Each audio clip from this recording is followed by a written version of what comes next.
Are you longing to feel connected and not so alone? Longing to be happy and more alive?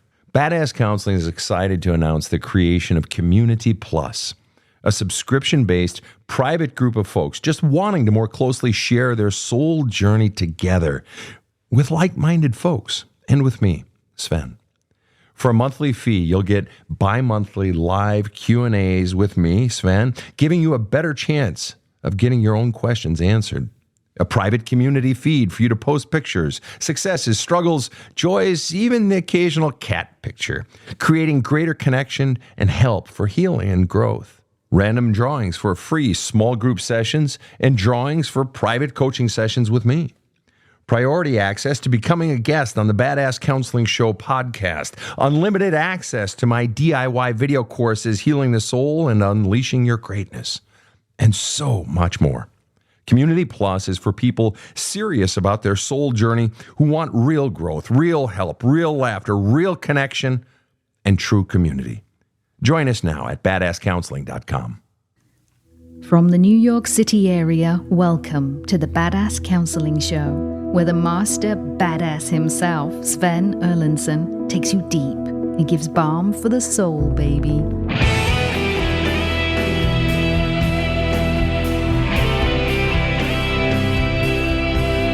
And you have reached the Badass Counseling Show. My name is Sven Erlandson. I am the host of this show, and we are so glad to have you with us, whether you are joining in from Bangladesh or South Africa.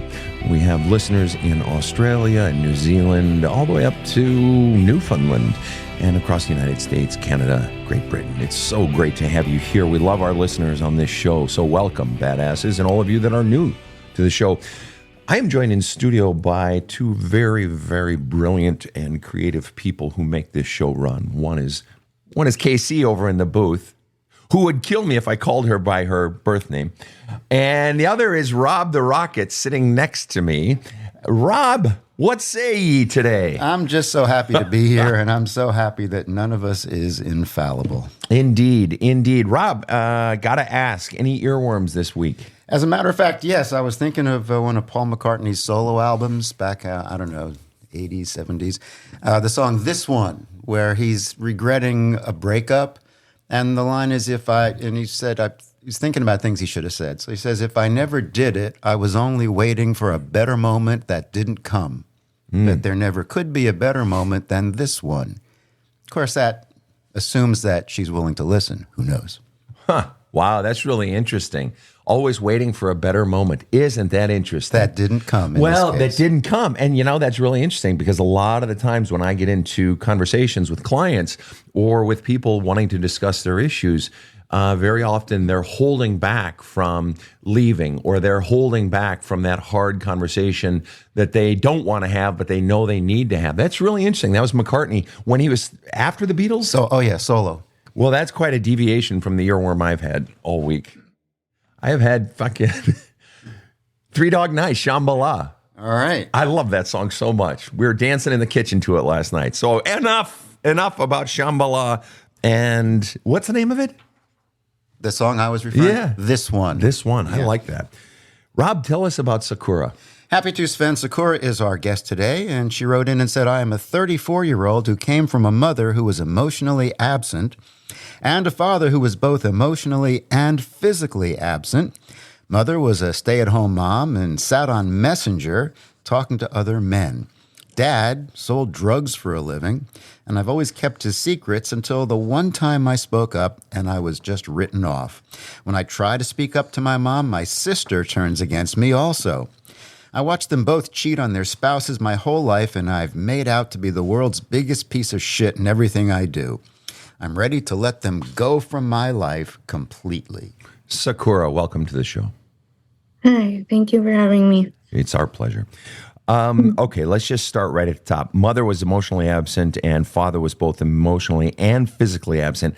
What is the effect on a young girl when they have a mother and father who are absent? Felt not good enough, and I didn't understand why they didn't want me. Okay, so I didn't understand why they didn't want me, and you said not good enough? Is that what you said? I felt unwanted. Unwanted. And how has that played out then into adulthood? What has been the biggest effect in adulthood of growing up feeling unwanted? I've went from relationship to relationship feeling unwanted, and everything, I keep going to toxic relationship to toxic relationship. Wow. You say you go from one to the next feeling unwanted. Does that mean you're not getting love in those relationships? Well, my first, he was an alcoholic and was never there. I had a child with him when I got pregnant at 16, had her at 17. And so it was kind of like I was with somebody similar to my dad, and that I ended up cheating on him. So that didn't work out. Similar to your mom. Yep. And my dad. And your dad. And both of them. Yes. So, I just had a pattern of cheating. And then my next relationship, I was married for 7 years, and that ended at me cheating at the end. How did it feel? Tell me about the experience inside of you of what it feels like when you're cheating. Like shit. But come on. It had to have felt good at times. There had to have been some good. Otherwise, why would you do it? Because to me, it feels like shit when I go like up into the mountains of Colorado and I stand really close to the edge. It really feels like shit to me because I get so scared because I am terrified of heights. So guess what? I don't go near the edge because it feels like shit.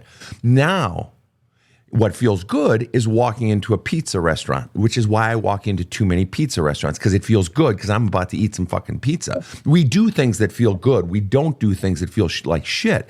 So I'm wondering, wasn't there some sort of feel good about it? Yeah, I was getting attention and love from that other person. Okay. And then the part that felt like shit then was what? Guilt. I felt like my mom and my dad, the people I didn't want to be like. Okay. I felt like my mom and dad, the people I didn't want to be like. And so then at what age was it, just curious, when you first realized I don't want to be like my mom and my dad? I think I've always known that. Like how early? Do your best. If you could try to like 4. Oh, wow. So and what was it at 4 years old that you were experiencing that you disliked so much that you knew you didn't want to be like them? What was that 4-year-old experiencing? I was around a lot of alcohol, and my mom and dad, I think, got in a fight, and my dad was leaving, and I was crying at the door, and I didn't want him to leave, and my mom held up my middle finger to him as he was leaving and said, "Fuck you." And it crushed me because that was the person I loved leaving, and for her to do that. And I've hated them both. Oh, to be put in the middle between two people you love so much. Yep. I've felt that my whole life, but between them. And what did you feel? Put words to I felt that. Tell me what that is. I had to pick between the two. And you're crying right now. Tell me what you're feeling. Give me a feeling word. You're doing so great, Sakura. Tell me what you're feeling. Just sad. What's the saddest part? No, I didn't have either of them to lean on either. I was alone. You were all alone. Have you been alone your whole life, Sakura? Yes. It's hard. What's the hardest part? Not having anybody to validate you or to understand you, I guess, or to even listen. To not have anyone to validate you, to understand, to listen. To be so alone. You're talking and no one hears you. You stop talking. Doesn't matter. No one hears you. Either way, no one sees you. No one cares. Mm-hmm. That's all how I feel. That must be so hard. I want you to close your eyes, please. You're not missing anything. It's just my ugly face here. I'm not doing anything. Just close your eyes, okay? And I'm going to ask you a few questions and just give me a yes or no answer. There's no right or wrong answer, okay?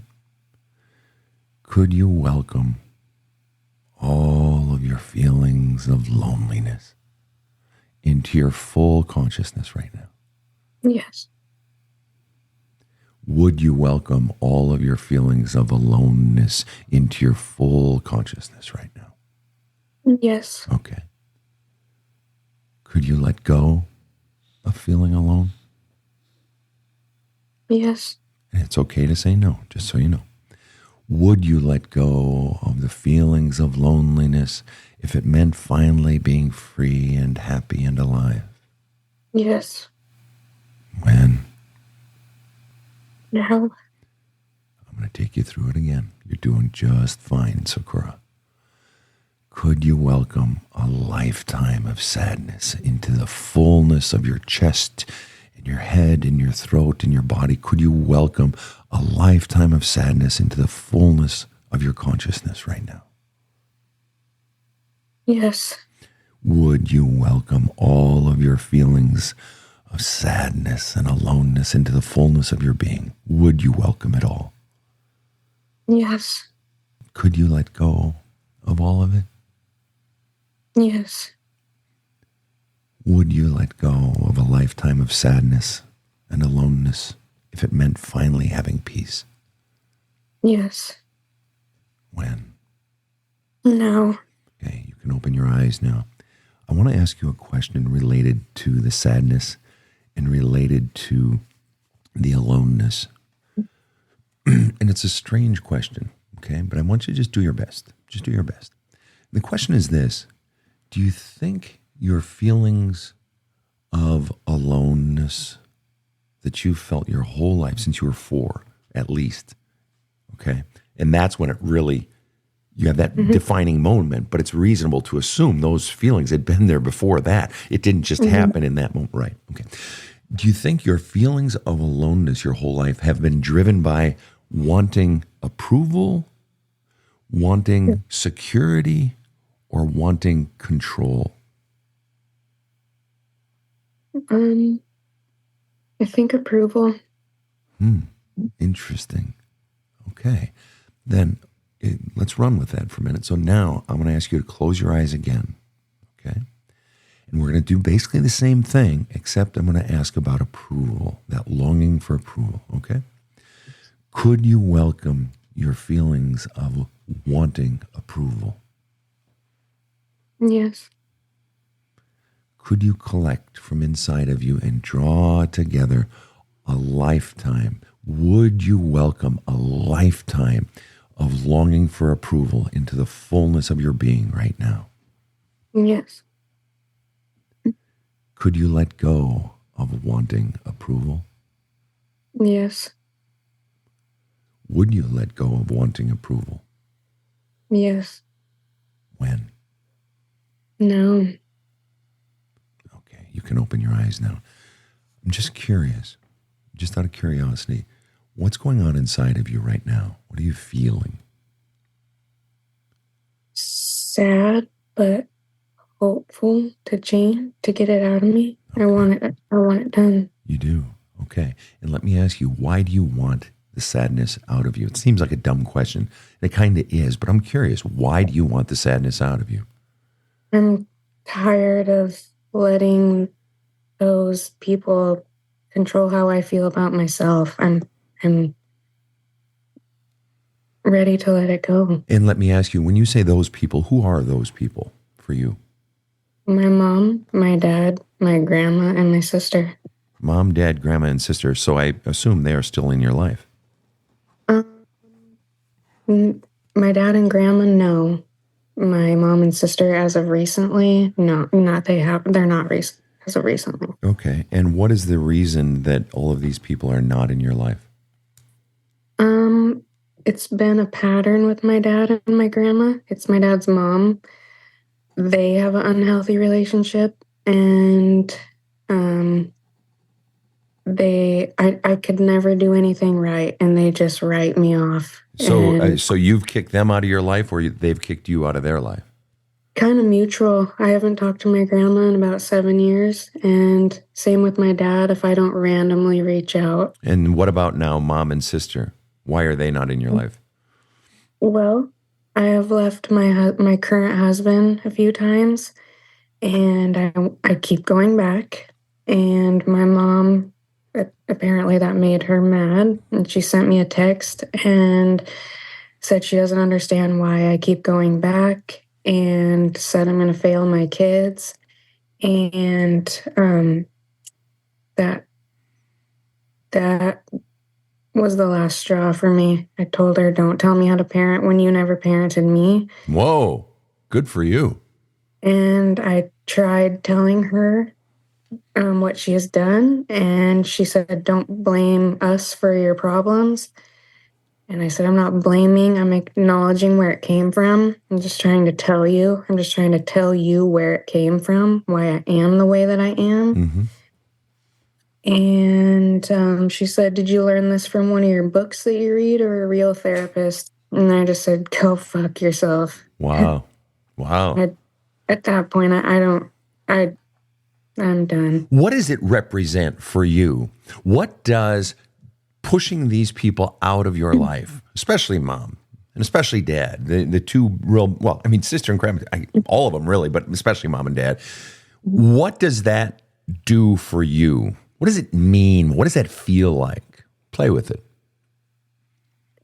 I would have peace without them. How about that?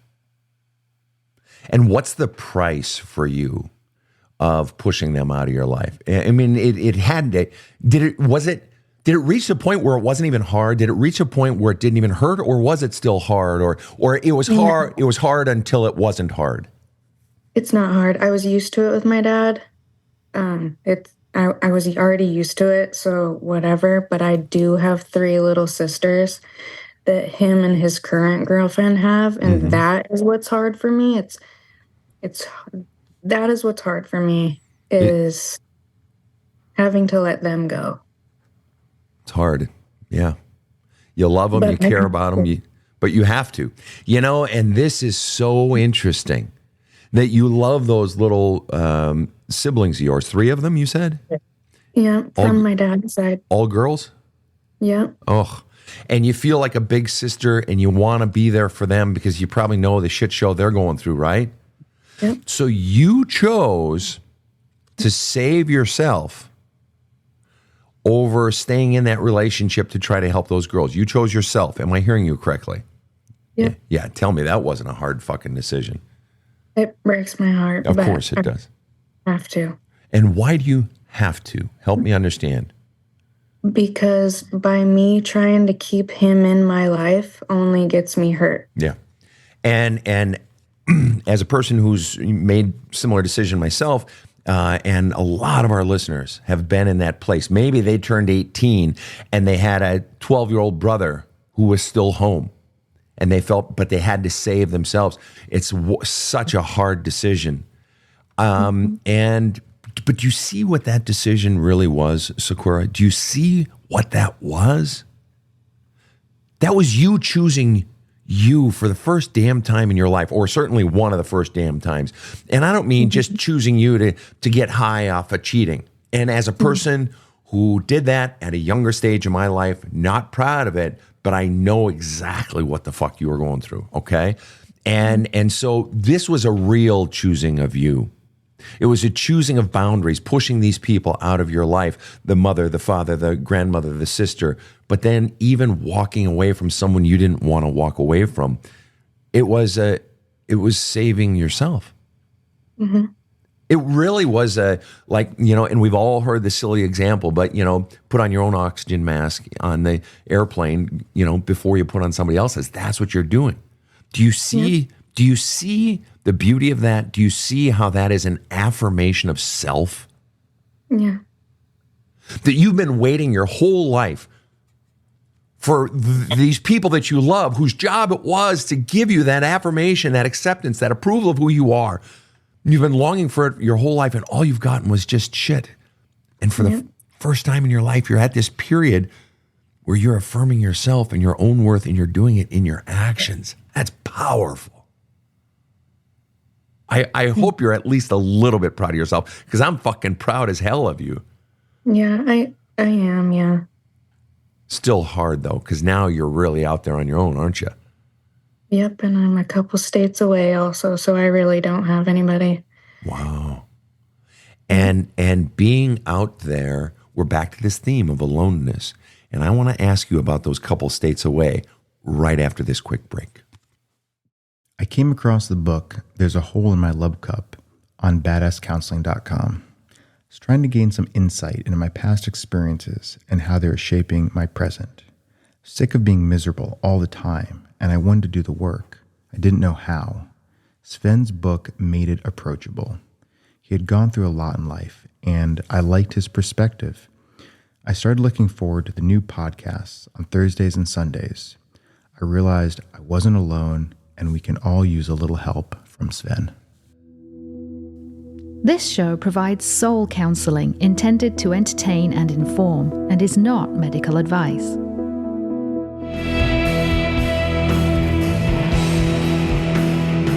Now, back to the badass. We are back with Sakura. Sakura, I want to ask, you said, and now they're a couple of states away, so I'm like really on my own. What's hard? I mean, because you were alone. You've been alone since 4, but the people were still around you. Now you're alone, but the people aren't around you. They're a couple of states away. And you brought that up to accent, to highlight the difficulty of that. Why is it harder being a couple of states away, being alone, versus being near them, getting your ass handed to you by them all the time?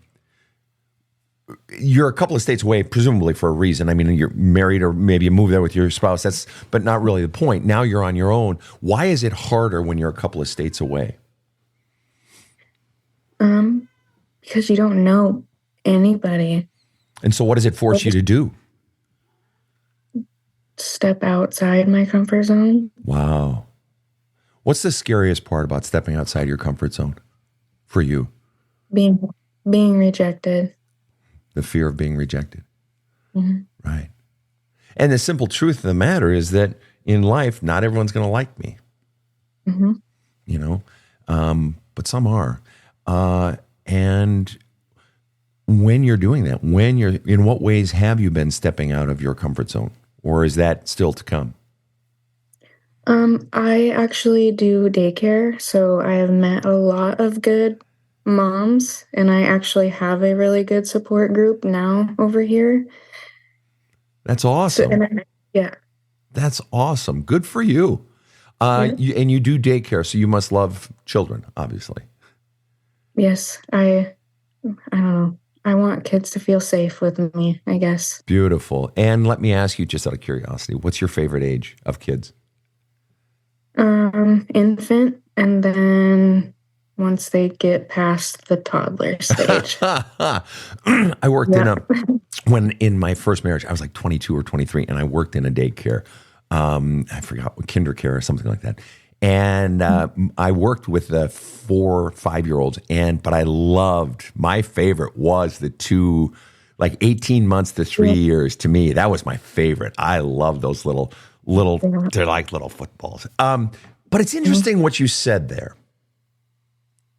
I want to make them feel safe. Is it possible, and let's play with this. I had asked you earlier what the longing, the loneliness and the sadness in your life, was it driven by wanting approval, control, or security? And you said approval, and I believe you, okay? But it's interesting now that you make a bit of a deviation. You say, I want these children to feel safe. Mm-hmm. Let me ask you, what percent in your childhood, as you consider your whole childhood from 0 to 18, roughly, what percent did you feel safe? Secure? Probably 0. Wow. So is it possible one of the strong drivers that you've been looking for in your life has been that you've been longing for security, true security? Probably. Huh. Could you welcome your feelings of longing for security right now? Could you welcome that deep longing for security into the fullness of your being right now? Could you, even with your eyes open, could you welcome all of those feelings of longing for security into the fullness of your being right now? Yeah. Would you welcome that deep longing for security into the fullness of your being right now? Yes. Do you think you could ever let it go? Yes. Would you let it go? Yes. When? No. And let me ask you, I think for a lot of people, the idea of letting go of wanting security seems strange. Talk me through it. Help me understand you. How could you let go of wanting security? Or why would you let go of wanting security? From other people, like that. Like, I don't want to need anything or feel anything by other people. I want to be content with me. And so what have you been taught is the worst part about you? If you were to boil it all down, what did they teach you is the worst thing about you? Like, I'm just a fuck up. Everything I do is wrong. And let me ask you, today, at 34 years old, what % do you actually believe that everything you do is wrong and that you're a fuck up? I don't believe that anymore. Not even 4%? 10. And you don't have to. Don't do it just because I say it. I'm just poking around a bit. If you would have asked me that a few days ago, I would have had a different answer, but I've come to realize that I really haven't done that bad of things. When I really think about it, I've never, other than the cheating, I'm not excusing that. Mm-hmm. But as a whole, I don't know. And when you, let's go back to the cheating. When you were cheating, you were trying to get what? Love. Okay. Trying to get love. And why would someone cheat so much trying to get love if they already had a full love cup? Didn't have a full love cup. Right. That your love cup had been empty your whole life. In fact, they had damaged that love cup. So any love you got just poured right out, didn't it? Yep. Right. So then you have to keep searching and searching for more sources and more sources to pour love in. One person isn't enough. And if I'm not getting it there, or even if I'm getting some, I need more. Let me ask you a hard question. Have you in any way, and it's okay, I've done it and I'm not proud of it and it's bad. But I'd like to hope that I've atoned for it. Have you ever used your child to get your love needs met? And I'm not talking about some dirty way, some illegal bad way. Have you ever, whether for attention or affection or hugs or, you have? Yes, that's why I became a mom at 17. I wanted the fuck out of my mom's house and basically start my own and love her how she should be loved. And I know it's wrong. Like I know that I shouldn't have had kids young because I was not healthy. But yeah, in loving them or trying to love that little me in them I think that's my, That's your what? Finish the sentence. I want to hear that. That's I don't know. That's how I make myself feel worthy. If that makes sense. Yeah, it totally makes sense. Well, then, let me ask you, I'm going to give you this for a homework assignment. I want you to write a letter to little 4-year-old you, whose middle finger was put up, if he was 4 or if that was 5, 6, 4. And I want you to go back to 4-year-old you, or if another age feels more accurate or just resonates, I want you to go back to that little girl and I want you to write her a letter. And I want you to tell her those things that you needed to be told. And I want you to hold her sweet face in your hands and stroke her hair behind her ears And I want you to tell her, and I want you to put it in writing. And I'm just curious. So that's going to be your assignment. But I'm just curious. In one sentence or less, what did that little girl most need to hear? I love you. And what else? And what would be another thing? I'm proud of you. I want you. Those are the things that I want you to tell that little girl, because you've been telling it to your child. You've been telling it to all those beautiful children that you're helping to raise and take care and so forth. But you're not telling it to the one child who needs it most. That's that little one inside of you. She needs to be told that, and she also needs to be told, I'm getting you out of here. I'm taking you to safety. No one's ever going to hurt you again. And you need to tell her that. It's time for you to go back and reparent that little girl. It's time. And you know what you're doing in your life? By creating space, by moving states away, by pushing people away. Do you know what you're doing? You're creating safe space for that little girl to finally come out of hiding. She's had to hide to be safe. And you became whatever you had to become in order to try to get some love, didn't you?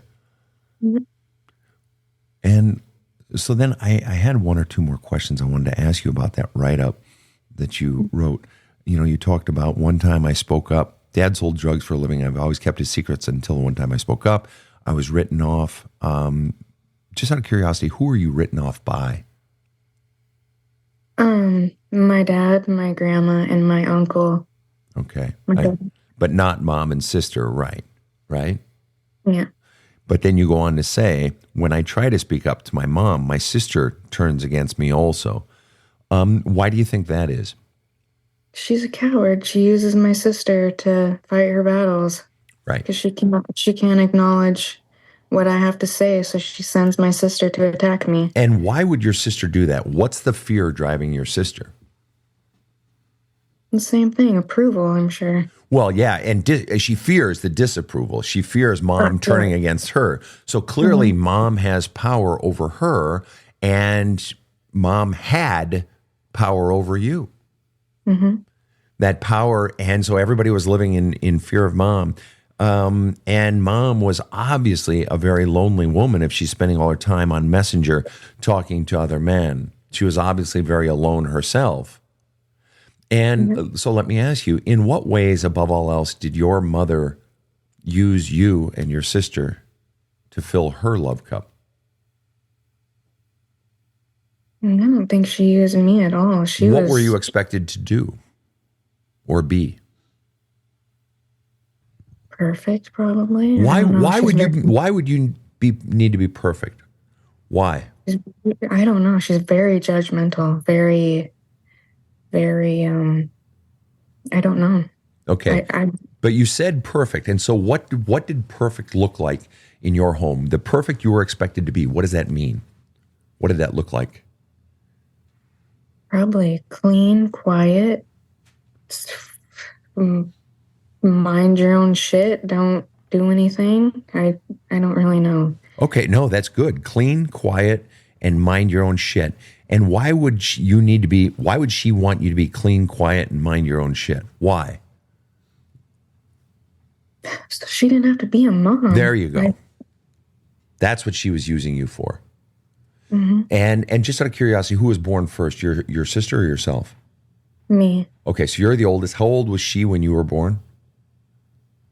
Or how old was I? I was 8. I have a brother too. No. I'm sorry. How old was your mom? How old was your mom? I apologize. That was confusing. Okay. 19. Mom was 19. And were you an unexpected pregnancy for your mom? I was supposed to be aborted, I guess. Wow. And I was told that I was supposed to be aborted, and that when I was 2, my dad got her pregnant again, and they did abort that one. And that kind of ruined me. Which part ruined you the most?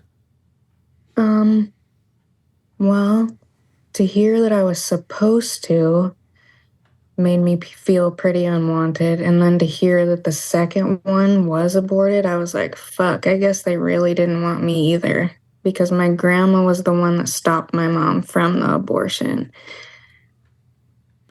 And so I want to ask you a really hard question. And it's and you don't even have to answer it. Mm-hmm. I mean this, and because this is a very, very, very, very sensitive question. Okay? So I say this with utter humility and respect. Have there been times in your life where you wish they had aborted you? Every day. Every day I have wished, why didn't you just fucking do it? And why did you tell me? Mm-hmm. It's fucking cruel that they said it. Yeah, I don't know why I know that. Did you overhear them say that, or did they directly say that to you deliberately? My mom told me, and I can't remember for the life of me why. I don't know. How old were you? Do you recall when she told you that? Probably 10 or 11. Wow. It just ripped your fucking heart out. Absolute heartbreak. Yeah. And didn't it confirm what you already knew, though? I mean, yeah. In terms of that, I know I. So what that means is that from the day you were smaller than the tip of my pen, when you were just this group of cells, you were unwanted. From the moment she found out she was pregnant, and he found out that she was pregnant, you have been unwanted. They have, would it be an overstatement to say that they've hated you from the day you existed as cells? No, that's how I felt. That's how you felt.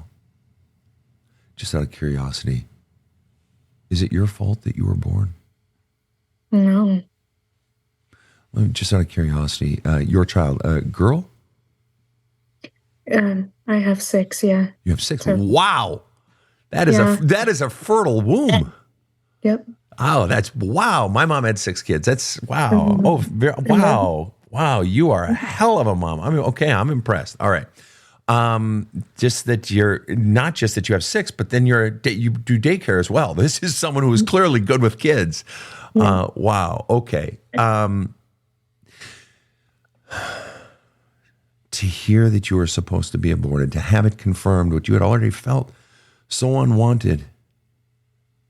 Just out of curiosity, which one of your kids, when they were 4 years old, which one of your kids was so bad that, you know, they just shouldn't, they should hate themselves?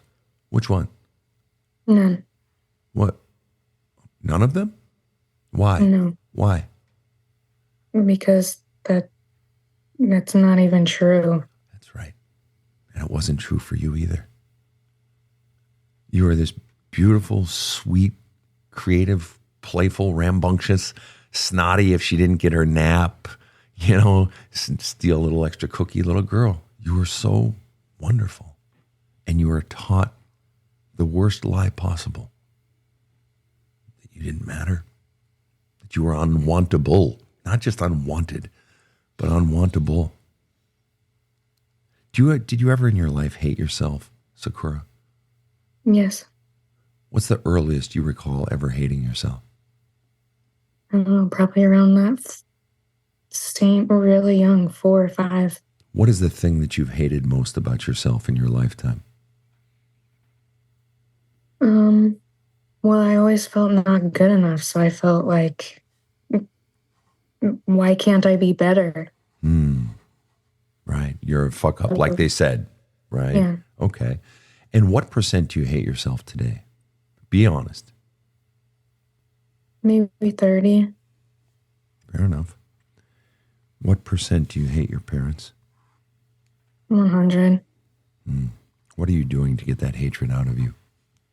Journaling. Have you written them letters that you don't send? I have. And does that, do you feel like you've drilled down to the rawness, the really, really depth of that hatred and the pain and the hurt and the rage?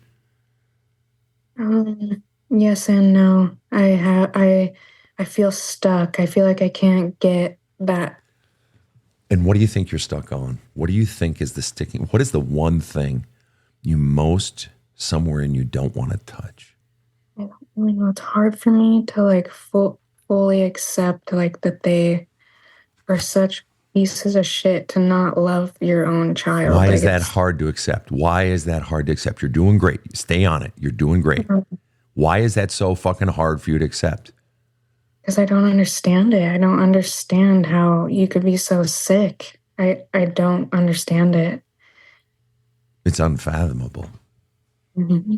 For a person like yourself who has so much love in her heart, so much love to give, obviously. How could you do it? And so what is it about that? Why is that scary? Because I had asked you the question, what's the scariest thing to touch or to consider going into? Or maybe it's not scary. What is the scariest thing inside of you that you're stuck, that you don't even want to touch, that you don't even want to think about? And maybe that's it. I don't know. I don't know. It's just hard for me to like, I don't know, fully accept and let go. Like I feel like I can. What do you still want? What do you still want from your mother? Is there anything? Well, I know I'm not going to get it. So That's not the question. That's not the question. I know what you're saying, but that doesn't change the fact the want is there.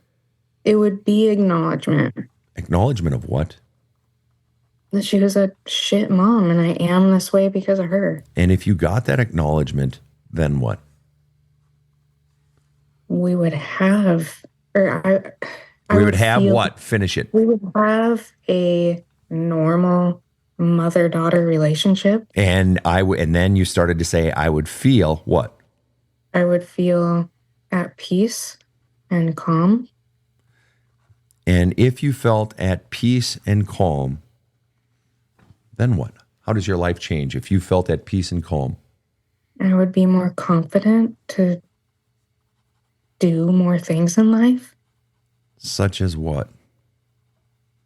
What would you do? Try new things. Do things that I don't know, that I wouldn't even dream of doing now. And what is the reason you want to try new things? Because this isn't me. So in other words, what you're saying is, if I wrote this down, so I'm going to read back to you what I heard. I'm still wanting. I can't let go. I'm stuck. I can't let go. You were like, I'm stuck. I'm like, what? What are you afraid of? Whatever. And I said, what are you still wanting? So I flipped the question from fear to longing. You said acknowledgement. Well, then what? Then I'd have a normal mother-daughter relationship. Well, then what? I'd feel peace and calm. Then what? I'd be more confident. Well, then what? And you said I'd try new things. And I said, well, why? And you said, because this isn't me. In other words, you're living a life that isn't you. And the only way you can finally start being you is if I get something from her or from dad. But one of those two in particular, but especially mom, because that's who we're talking about, at least for the moment, that if I finally got that from her, then I could begin my life. Then I could cross the starting line of life. But I can't even start my life until I get that acknowledgement. In other words, you are in a jail cell and mom has the key. And you can't get out of that jail cell till mom or dad, presumably, comes and unlocks the jail cell. But the thing is that the key's been in your pocket the whole time. Mm-hmm. And that's a nice, cute little thought, cute little saying. But the truth is, by you beginning to cut those people out of your life, somewhere deep inside of you, you are already walking through that door, because those bars didn't even really exist. It was a false prison. It's all been a lie. It's you standing up for yourself. And the bottom line is, as you know you're never going to get that acknowledgement. You know you're never going to get that sorry. And so what you're really in is you're in the grieving process, because you have believed for 34 years that I need that acknowledgement in order to then feel the peace and the calm, be confident, and begin the life that is me. So you're grieving that you're never going to get that from her. You're in the grieving stage. And that's what you need to be journaling about. It's so sad to consider, I'm never going to get that. I'm never going to have a normal mother-daughter relationship or a father-daughter relationship where I get that love. I'm never going to get it from that. And you know that intellectually, but your soul needs to heave. Like when you vomit, a big vomit. And I know it's disgusting, but when you vomit, you're heaving out of you this wretched bile. That's what this is. You need to heave, to grieve the fact, the real truth. It's not enough to just know it intellectually, to feel it and to grieve that I'm never going to get that love that I so desperately want from them, which means then the more you grieve that, you grow into an acceptance of it, not just an intellectual one. You're grieving the longing and the loss of ever getting that. And what settles in is an acceptance, and with that acceptance is an acceptance and an embracing of life finally. And so what they never did is what you have done for yourself and you are in the process of doing. And that is, they never gave you the safe space for that little girl to come out and be herself. And so by you being a few states away, scary as it is, and by you pushing them out of your life, scary as it is, you are creating that safe space to finally allow the real you to begin to step out and try new things, scary as it is. I said, why do you want to try new things? And you said, because this isn't me. Sakura, you have no idea how good you are at this stuff. At this, naming this stuff and going deep. You really are good at this. You get it. And I don't mean you just know what line to say. I mean you get it.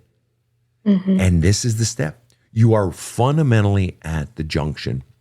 You have been climbing up the side of this mountain, hiking up it, up the trail. And now you're at sort of a fork in the path. And one path is continue to live a life that isn't me. And the other path, you know it, is the path of, and it's at times it's steeper, but it looks like it might be prettier up there, is the path of trying new things, is the path of stepping out of my comfort zone, is the path of one intrepid step at a time, being confident in trying new things. But at this fork in the road, there's a bench, and you are on the bench right now. You're on the bench, and you're resting, and you're grieving. You're looking down at that path that you've come up, and you're grieving the loss and the hurt and the aloneness and the sadness and the weight that you have carried on your back. And the grieving of knowing they're never going to come and take that weight off my back. They're never going to come and take those stones, and I have to get them out on my own. And you've been getting them out. You're already doing it. You doing this journaling, you doing this work. You had mentioned that you joined Community Plus at the Badass Counseling. You doing these things for yourself. Are you? All of those are sending the message to the heavens, to the universe, to life. I matter. And that is you getting those rocks out of that bag on your back. Sakura, you have no idea how far along you already are. You really don't. I do. I do this shit for a living. Rob gets it. KC gets it. We know people who are at the beginning and people who are at the midway, people who are on the bench. You've come a long way, baby, as that old saying goes. You have. But what needs to happen right now is the grieving. You need to allow yourself to feel all of the sadness, to feel it, not just know I'm never going to get that acknowledgement, and not just know that she's never going to apologize and I'm never going to have that relationship, but to feel it. And I think you're scared of those feelings because it means really seeing it and accepting it. I'm never going to get that. What does that feel like, the thought of that? What does it feel like? Yesterday, I feel like I let a lot of it out of the realizing that I don't even want her anymore. My mom, like, I don't, it's like, for what? Like, I don't fucking care anymore. Like, all you do is make me feel like shit. So, right. And it just, I don't know how to put a word on that. No, you're doing great. So that's anger there. I don't even fucking care anymore. Okay, when you insert the fucking in there, it's anger. So you're mad, but you're also just sort of disgusted. You're also just sort of over it. Right. That needs to be journaled out, that right there. But on this notion, and I mean it, you got to journal that, let that fucking rage out. But on this notion, Sakura, on this notion of I'm never going to get it, to allow yourself to feel that, to really feel that, to bring that up. What does that feel like? Or even the thought of that, what does that feel like? That I'm never going to get it. It might sound weird, but it's almost relieving to let it out. I don't have like a negative word. I have like a positive word. It feels good and relieving. And why? Help my listeners understand the why. Why does it feel relieving to get that out? Just that I'm never going to get it, and to feel, why does that feel relieving? Because they are the problem and not me. It's their toxicity in me, and I've let it control my life, and they can have it. And you've been holding on your whole life, hoping they would change, hoping, and to let it go is just, it's to let go of, yes, I'm never going to get the acknowledgement, so I have to let go of that, and that's sad. But it's a relief because I wanted that acknowledgement, I've held on to that acknowledgement, which means I've been holding on to all of their shit as well. Keeping them in my, it's like you're holding on to the lapel of someone's collar and they just keep punching you in the face and punching you in the gut. And so it's a relief to let go of their collar.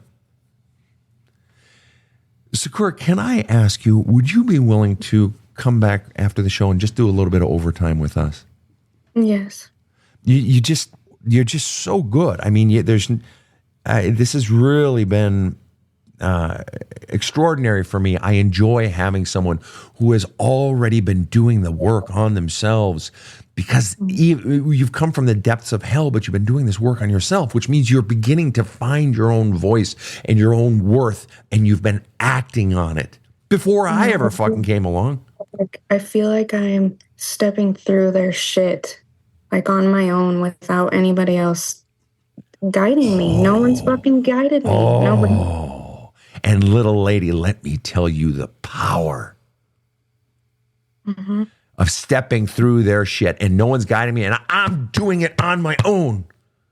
That's a chest thumping moment. You are going to have so much power and good power and personal confidence and so much strength, because you are having to do what they should have done, and you're having to do it on your own, scared, alone.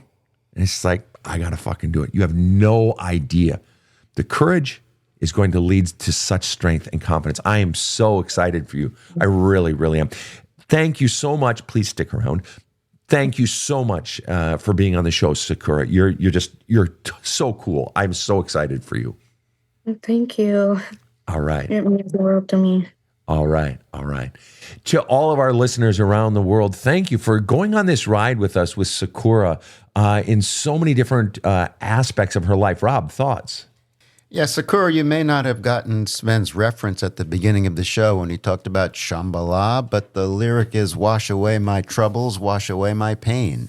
And you're on that road, and I can't tell you how many of our listeners you have helped by being so open and honest about this. Thank you, Rob. That's exactly right. You don't even know. We literally have listeners. The production team gets notes all the time around the world. You've heard people on the show, and it's just like you've put words to what other people are experiencing. And by them seeing you stepping through mom and dad's shit on your own, all by yourself, while you got 6 fucking kids of your own, people around the world are saying, wow, well, shit, if that 34-year-old girl can do it, I can do it. Wow, it's inspiring. You've helped people today, young lady. You've helped people, and I thank you for that, and they thank you for that. It makes me happy. All right, stick around. To everyone around the world, thank you so much for tuning in to the Badass Counseling Show. On behalf of my team and myself, have a kick-ass day. The Badass Counseling Show is strictly copyrighted. No copies may be made without the express written consent of the Badass Counseling Show, LLC. The Badass Counseling Show is produced by Karen Camparelli and Robert H. Friedman. Executive producer Sven Erlandson. Original music by 2-time Emmy Award-winning composer Trevor Morris.